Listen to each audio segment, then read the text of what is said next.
আলহামদুলিল্লাহি রাব্বিল আলামিন ওয়াসসালাতু ওয়াসসালামু আলা খাতামিন নাবিয়্যিন আম্মা বা'দ ফাআউযু বিল্লাহি মিনাশ শাইতানির রাজীম বিসমিল্লাহির রহমানির রহিম আসসালাতু ওয়াসসালামু আলাইকা ইয়া রাসূলুল্লাহ ওয়া আলা আলিকা ওয়া আসহাবিকা ইয়া হাবিবাল্লাহ আসসালাতু ওয়াসসালামু আলাইকা ইয়া নবিয়াল্লাহ ওয়া আলা আলিকা ওয়া আসহাবিকা ইয়া নূরাল্লাহ। উম্মুল মুমিনিন হযরত সাইয়্যিদাতুনা আয়েশা সিদ্দিকা রাদিয়াল্লাহু তাআলা আনহা থেকে বর্ণিত, তাজেদার রিসালাত শাহেনশাহে নবুয়ত মাহবুবে রব্বুল ইজ্জত হুজুর সাল্লাল্লাহু তাআলা আলাইহি ওয়া আলিহি ওয়াসাল্লাম ইরশাদ করেন, কোনো বান্দা যখন আমার উপর দুরূদ শরীফ পাঠ করে তখন ফেরেশতারা সেই দরুদ নিয়ে উপরে উঠে এবং আল্লাহ পাকের দরবারে পৌঁছিয়ে দেয়। তখন আল্লাহ পাক ইরশাদ করেন, তোমরা এই দরুদগুলো আমার বান্দার কবরে নিয়ে যাও। দরুদগুলো তার পাঠকের গুনাহ ক্ষমা চাইতে থাকবে, আর এই অবস্থা দেখে তার অর্থাৎ সেই বিশেষ বান্দাটি যিনি দরুদ শরীফ পাঠ করেছেন চক্ষুদ্বয় শীতল হতে থাকবে। সাল্লু আলাল হাবিব সাল্লাল্লাহু তাআলা আলা মুহাম্মদ সাল্লাল্লাহু তাআলা আলাইহি ওয়া আলিহি ওয়াসাল্লাম। দর্শক শ্রোতা, পবিত্র হজ ব্রত যারা পালন করেন এ থেকে তাদের কি শিক্ষা রয়েছে, আমাদের কি শিক্ষা রয়েছে নিয়ে আলোচনা করব। পাশাপাশি হজ ও জিয়ারত সম্পর্কিত আশিকানে রসুলের একটি ঘটনাও আমরা শ্রবণ করব এবং আজকের পরিশেষে আজকের বয়ানের যে সারাংশ আমাদের জন্য কি শিক্ষা সেটা আমরা শ্রবণ করব। ভালো ভালো নিয়ত সহকারে বয়ান শ্রবণ করুন, কেননা অন্য মনস্ক হয়ে শুনলে এর যে ফজিলাত এবং বারাকাত রয়েছে এগুলো আমাদের হাতছাড়া হয়ে যাওয়ার সম্ভাবনা রয়েছে। আল্লাহ তো রসুলের সন্তুষ্টি অর্জন, সওয়াব অর্জনের নিয়তে বয়ান শুনুন, যা শিখব আমল করবে এবং অন্যের নিকট পৌঁছানোর চেষ্টা করবেন ইনশাআল্লাহ। হজ এমন একটি ইবাদত, এ থেকে প্রত্যেকটি মুহূর্তেই আমাদের শিক্ষা গ্রহণ করার একটা চান্স থাকে যে আমরা শিক্ষা গ্রহণ করব, শিখব। এর মধ্যে গুরুত্বপূর্ণ একটি শিক্ষা হচ্ছে আল্লাহ পাকের একাত্মবাদ। আল্লাহ পাকের দরবারে আমরা যাচ্ছি, এখানে প্রতিটি মুহূর্ত কিন্তু আমরা আল্লাহ পাকের জন্য কাটাচ্ছি। যেমন ধরুন, আমরা তালবিয়া পাঠ করি, অর্থাৎ হাজিগণ তালবিয়া পাঠ করবেন, ইহরাম পড়ার পরেই তালবিয়া শুরু করেন। লব্বাইক আল্লাহুম্মা লব্বাইক লব্বাইক লা শারীকা লাকা লব্বাইক ইন্নাল হামদা ওয়ান নি'মাতা লাকা ওয়াল মুলক লা শারীকা লাক। দেখুন, এখানে কিন্তু আমরা আল্লাহ পাকের একাত্মবাদের ঘোষণা দিচ্ছি। হে আল্লাহ, আমি তোমার দরবারে উপস্থিত। হে আল্লাহ, আমি উপস্থিত, আমি হাজির। এরপরে যদি আমরা দেখি ইহরামের দিকটা, যদি আমরা দেখি সেখানেও কিন্তু এই একাত্মবাদ, তাওহীদ, আল্লাহ পাককে আমরা যে বিশ্বাস করি, এই সব ব্যাপার নিয়েই আমরা দেখা যায় সকল ভেদাভেদ ভুলে এক পোশাকে আসা, মানুষ কেবল আল্লাহরই বান্দা, এটাই আমাদের মূল পরিচয়। আল্লাহ পাকের জন্য এখানে এসেছি, আল্লাহ পাকের একাত্মবাদ, যে আল্লাহ আমি তোমাকে মানি, তোমার সৃষ্টি জগৎকে আমাদের যে উপকারার্থে সৃষ্টি করা হয়েছে এই সকল কিছু আমাদের এক বাক্যে স্মরণ করিয়ে দিচ্ছে। আসলে একাত্মবাদ অথবা আল্লাহর একত্বে বিশ্বাস করা, আল্লাহ পাকের জন্য কাজটা করা এবং আল্লাহ পাকের সন্তুষ্টির জন্যই, আমি আল্লাহ পাক যে এক, তার কোনো শরিক নেই, লা শারীকা লাহু কুল হুয়াল্লাহু আহাদ, এই ব্যাপারগুলো আমাদের মধ্যে কিন্তু ধ্যানে খেয়ালে হজের মধ্যে এগুলো আমাদের পরিচয় বহন করে। আল্লাহ এক এবং অদ্বিতীয়, তিনি ছাড়া আর কোনো উপাস্য নেই। তিনি আমাদের মালিক, তিনি আমাদের খালিক, তিনি আমাদের রিজিকদাতা, পালনকর্তা, সৃষ্টিকর্তা, সব কিছু তিনি। সেজন্যই হাজী সাহেবগণ তাদের সকল কিছু জিকির আজকারের চাইতে এই তালবিয়াটাই হচ্ছে তাদের জন্য উত্তম জিকির। ইহরাম বাঁধার পর তার মুখ থেকে যত কিছু বের হবে এর চেয়ে সবচেয়ে বড় ইবাদত এবং সবচেয়ে উত্তম জিকির হচ্ছে তালবিয়া, অর্থাৎ লাব্বাইক আল্লাহুম্মা লাব্বাইক লাব্বাইক লা শারীকা লাকা লাব্বাইক ইন্নাল হামদা ওয়ান নি'মাতা লাকা ওয়াল মুলক লা শারীকা লাকা। রুবুবিয়াত, আল্লাহই সৃষ্টিকর্তা, আল্লাহই পালনকর্তা এবং সব কিছুর নিয়ন্ত্রক একমাত্র আল্লাহ, এর ঘোষণা আমাদের দিতে হবে। এরপর যে আমরা দেখি উলুহিয়াত, নামাজ, রোজা, কুরবানি ইত্যাদি শুধুমাত্র আল্লাহ পাকের জন্যই। যেমন কোরআনুল মজিদের মধ্যে আল্লাহ পাক আমাদেরকে আয়াত নাজিল করে দিয়েছেন আমাদের জন্য। আমার নামাজ, আমার রোজা, আমার কোরবানি, সকল ইবাদত বন্দি একমাত্র আল্লাহর জন্য। লাব্বাইক আল্লাহ আমি হাজির, এখানে আমার জেহেনে, আমার মননে, আমার সকল ক্ষেত্রে কিন্তু একমাত্র আল্লাহ। এখানে অন্য কোনো পার্সন কিন্তু এখানে আনার কোনো সুযোগ নেই। তো এটাই তো হজের অনেক বড় একটা শিক্ষা। আসমা ও সিফাতের উপর আমাদের যে আল্লাহ পাকের বিশ্বাস, যেমন আল্লাহর নাম, গুণাবলী যেমন কোরআনুল মজিদের মধ্যে এসেছে, হাদিসে কারিমার মধ্যে এসেছে, সেই বিষয়গুলো আমাদের কি স্বীকার করা। আর এই তাওহিদ শব্দটি ওয়াহদা শব্দ থেকে এসেছে, যার অর্থ এক করা বা একত্ব প্রতিষ্ঠা করা। আল্লাহকে তার সত্তা, গুণাবলী ও অধিকারে এক ও অদ্বিতীয় মানা। যেমন সূরা ইখলাসের মধ্যে আল্লাহ পাক ইরশাদ করেছেন, কুল হু আল্লাহু আহাদ আল্লাহুস সামাদ লাম ইয়ালিদ ওয়া লাম ইউলাদ ওয়া লাম ইয়াকুল লাহু কুফুয়ান আহাদ। হে নবী, আপনি বলুন, তিনি আল্লাহ এক, অদ্বিতীয়, আল্লাহ অমুখাপেক্ষী, তিনি জন্ম দেননি এবং জন্ম কারো থেকে গ্রহণও করেননি এবং তার সমতুল্য কেউ নেই।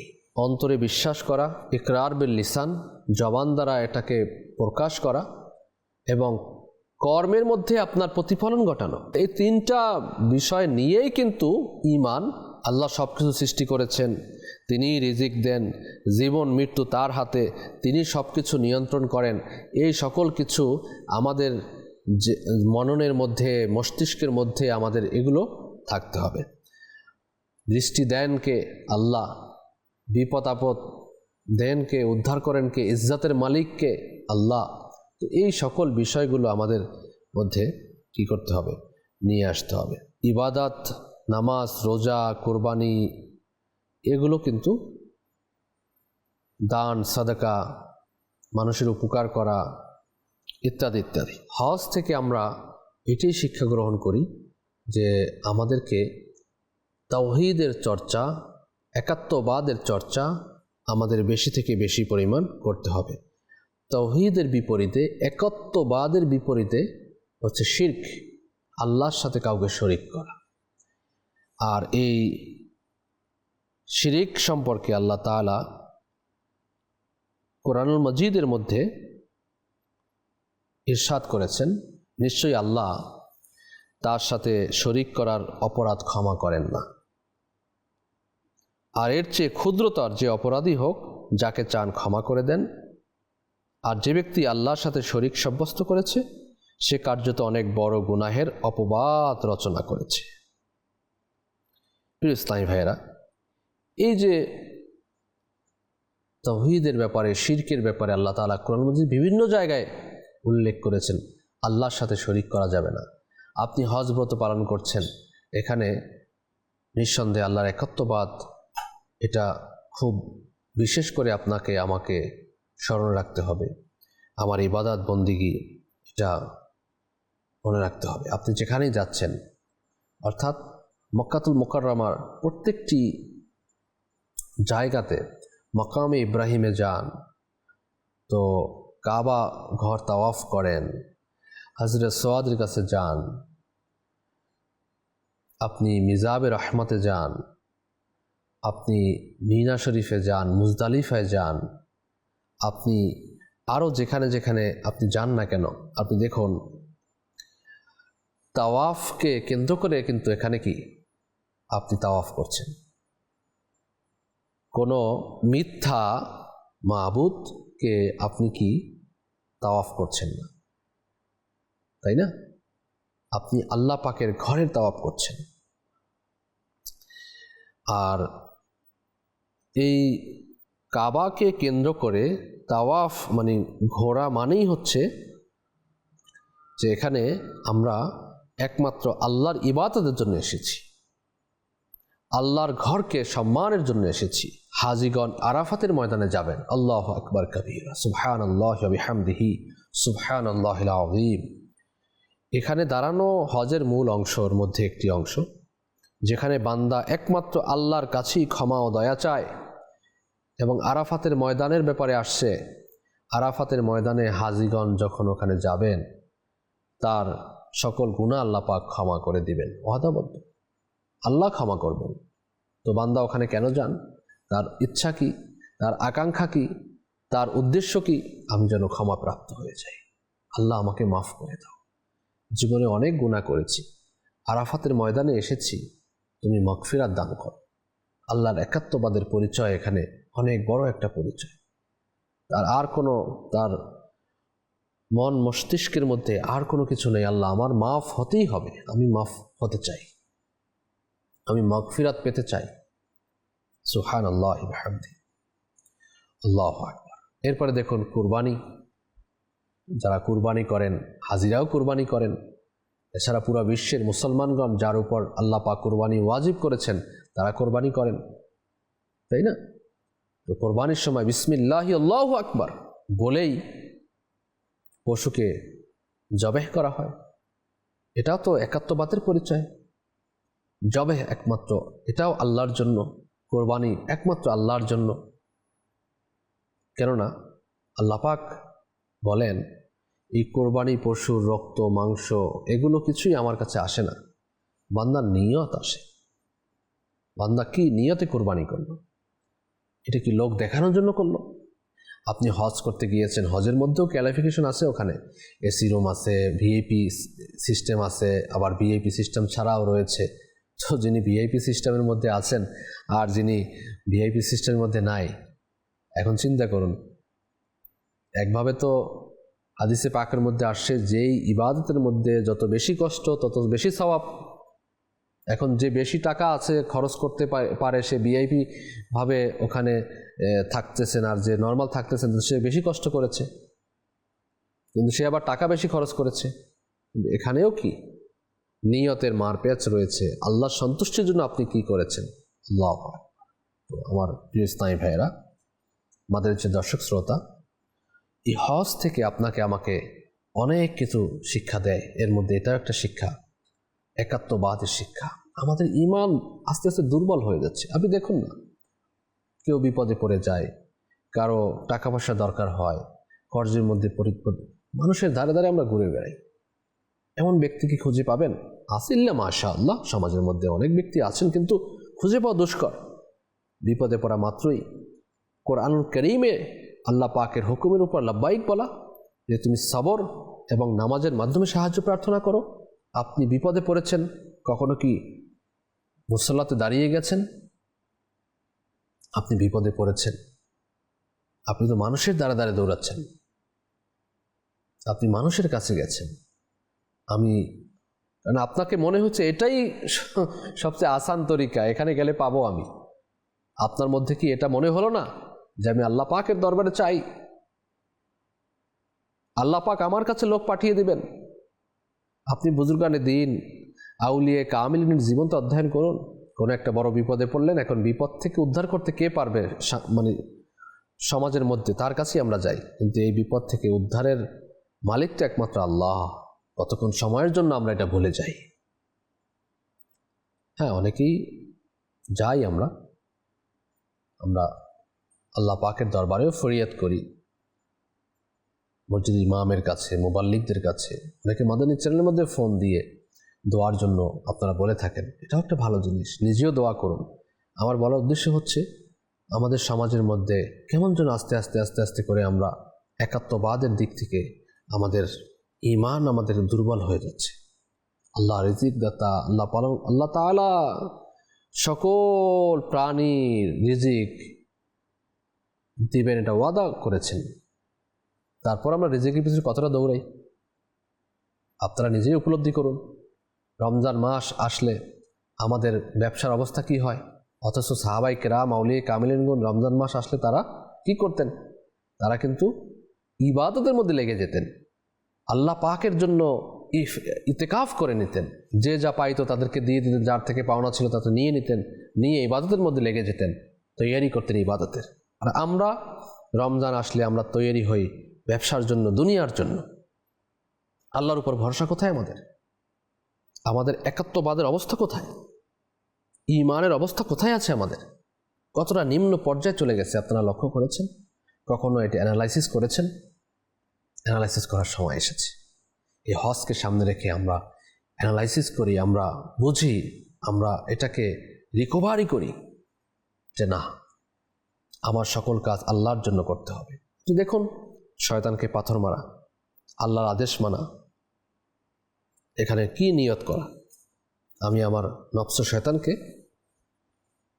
শয়তানকে কঙ্কর মারতে হয়, এটাও একটা হজের একটা অংশ। আমরা সেখানে যাই, হাজিগণ যান সেখানে, সেই কাজ করেন, তো বান্দার প্রকাশ্য শত্রু শয়তান। তো সেই শয়তানকে আমরা পাথর মারি। আল্লাহু আকবার। আল্লাহ তাআলা আমাদেরকে বোঝার এবং আমল করার তৌফিক দান করুন। আল্লাহ তাআলা হজ এর মধ্যে আমরা যেন হাজিগণ এটাই ঘোষণা দিচ্ছে যে এক ইবাদতের যোগ্য একমাত্র আল্লাহ, আমার জীবনের নিয়ন্ত্রক একমাত্র আল্লাহ, আমার সকল কিছু সব কিছু আল্লাহর জন্য। ইহরাম আমরা করি, তো আপনি দেখুন না সমতা, আপনি কেমন একটা পরিবেশ ওখানে ক্রিয়েট হয়। ধনী গরিব, রাজা প্রজা, সব পার্থক্য মুছে যায়। এখান থেকে বার্তা শুধুমাত্র একটাই আমরা পেয়ে থাকি, মানুষ আল্লাহর বান্দা, এটাই আমাদের আসল পরিচয়। সুবহানাল্লাহ ওয়া বিহামদিহি। যে হাজিগণ সাই করেন, সাই কেন করেছিলেন? এই সাফা এবং মারওয়া দুই পাহাড়ের মধ্যবর্তী স্থানে দৌড়ানোকে সাই বলা হয়। তো এর প্রেক্ষাপট আমরা অনেকেই জানি। ইসমাইল আলাইহিস সালাম এর আম্মা হুজুর, তিনি পানির জন্য দৌড়িয়েছিলেন। সেই পরিস্থিতি আর এখন পরিস্থিতিটা কিন্তু ভিন্ন। তখন ছিল কি আর এখন কি আছে?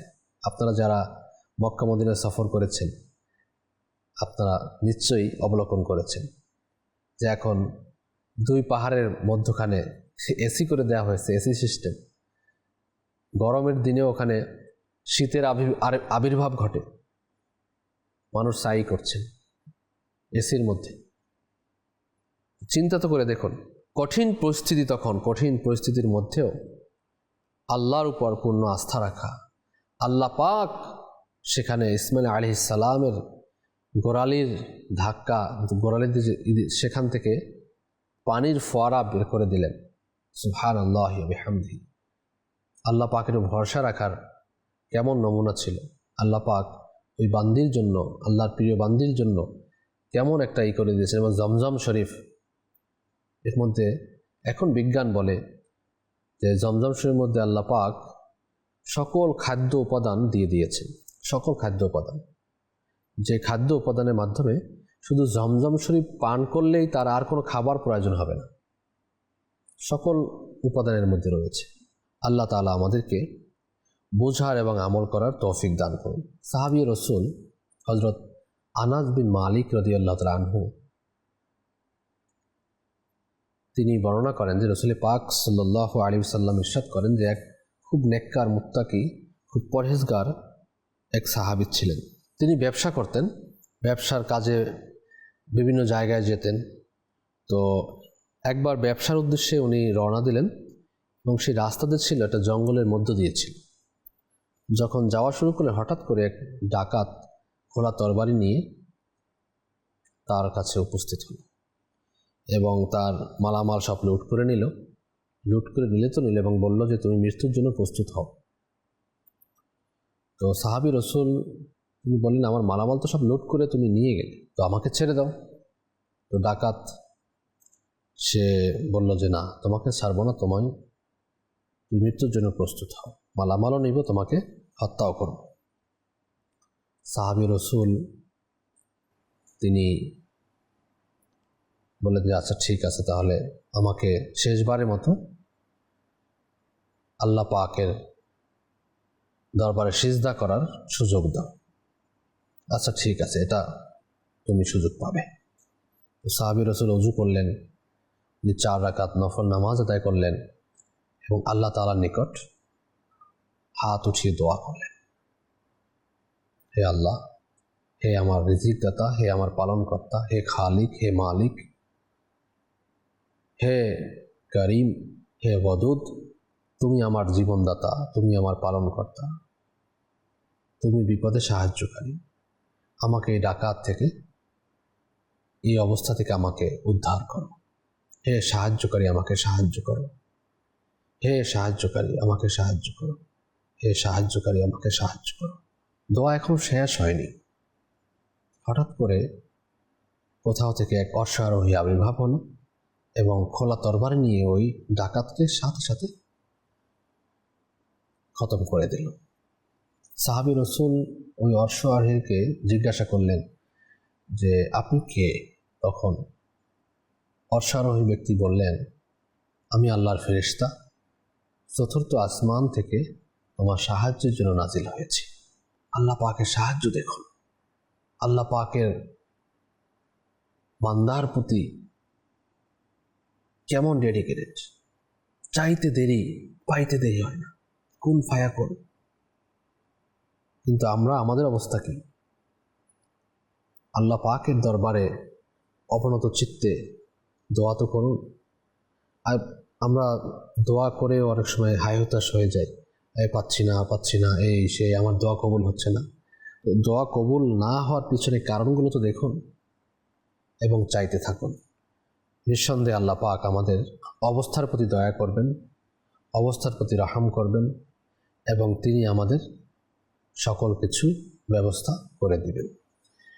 ফিলিস্তাইন ভাইরা, আসুন এ পর্যায়ে আমরা আশিকানে রসুলদের একটি ঘটনা আমরা শ্রবণ করব। মালফুজতে আলা হজরতের 198 মধ্যে উল্লেখ রয়েছে যে হজরত মৌলানা আব্দুল হক ইলাহাবাদী রহমতুল্লাহ আলাই তিনি ভারতের অধিবাসী ছিলেন এবং প্রসিদ্ধ আলেমে দ্বীন ছিলেন। 40 বছরেরও বেশি সময় মক্কা শরীফে বসবাস করেন। প্রতি বছরই তিনি নিষ্ঠার সাথে, ইখলাসের সাথে আল্লাহর সন্তুষ্টির জন্য হজ ব্রত পালন করতেন। এক বছর হজের মৌসুমে তিনি খুবই অসুস্থ হয়ে বিছানায় পড়ে রইলেন। তো জুলহিজ্জাতুল হারামের 9 তারিখ তার শাগরিদদেরকে বললেন যে আমাকে হেরেম শরীফে নিয়ে চলো। কয়েকজন মিলে উঠিয়ে নিয়ে এসে কাবাতুল্লাহ শরীফের সামনে বসিয়ে দিলেন। তো মৌলানা আব্দুল হক ইলাহাবাদী রহমতুল্লাহ তাআলা আলাইহি তিনি জমজম শরীফের পানি আনালেন এবং পান করলেন। আল্লাহ পাকের নিকট দোয়া করলেন, ইয়া ইলাহি, হজ থেকে বঞ্চিত করিও না। সেই মুহূর্তেই মহান রব তাআলা তাকে এমন শক্তি দান করলেন যে তিনি উঠে নিজের পায়ে হেঁটে আরাফাত শরীফ গেলেন এবং হজ ব্রত পালন করলেন। সুবহানাল্লাহ। ইসলামী ভাইয়েরা, যদি বিশ্বাস অটুট থাকে, যদি আপনার আল্লাহর প্রতি বিশ্বাস অটুট থাকে, তবে নিশ্চয়ই জমজমের পানি পান করার পর যে দোয়াই করা হয় কবুল হয়। আর কেনই বা হবে না? নবী পাক সাল্লাল্লাহু আলাইহি ওয়াসাল্লাম ইরশাদ করেছেন, জমজম যে উদ্দেশ্যে পান করা হবে তা সেজন্যই। আল্লাহ পাকের একাত্মবাদের সাথে কম্প্রোমাইজ করা হলে আমাদের ঈমান চলে যাবে, তাহলে শিরকের মধ্যে আমরা লিপ্ত হয়ে যাব। আর এই হজ আমাদের এটা শুধু আচার অনুষ্ঠানের নাম নয়, এটি একটি পূর্ণাঙ্গ জীবন দর্শন, যেখানে প্রতিটি কাজের মাধ্যমে শিক্ষা রয়েছে। প্রত্যেকটি কদমে কদমে শিক্ষা রয়েছে এবং হজ ব্রত পুরোপুরি হচ্ছে আল্লাহ পাকের একত্ববাদের বাস্তব কার্যকর ও গভীরতম একটা বহিঃপ্রকাশ, যা একজন মুসলমানকে, যা একজন হাজিকে, যা একজন হাজির জীবনকে নতুনভাবে গড়ে তুলতে সাহায্য করে, নতুনভাবে ভাবতে সাহায্য করে এবং মৃত্যু অবধি সে এটার উপর কায়েম ও দায়েম যেন থাকে, সেই শিক্ষা এই হজ থেকে নিয়ে এসে বাকি জীবন আমাদের অতিবাহিত করতে হবে। এবং আমরাও যারা হজ পালন করতে যাইনি, আমাদেরকেও এ থেকে শিক্ষা গ্রহণ করে এরপর আমল করা উচিত আল্লাহ পাকের নিকট। দোয়া হচ্ছে মহান রব তাআলা যেন আমাদেরকেও হজ নসিব করেন, মিঠা মদিনা জিয়ারত নসিব করেন। আল্লাহ পাক আমাদেরকে তৌফিক দিক। আমিন বিজাহি খাতামিন নবিয়িন সাল্লাল্লাহু তাআলা আলাইহি ওয়া আলিহি ওয়াসাল্লাম। আজ এ পর্যন্তই। নেক্সট পর্বে আমরা অন্য একটি বিষয় নিয়ে আলোচনা করব। ততক্ষণ ভালো থাকুন, সুস্থ থাকুন, দেখতে থাকুন মাদানী চ্যানেল বাংলা। সাল্লু আলাল হাবিব সাল্লাল্লাহু তাআলা আলা মুহাম্মদ সাল্লাল্লাহু তাআলা আলাইহি ওয়া আলিহি ওয়াসাল্লাম।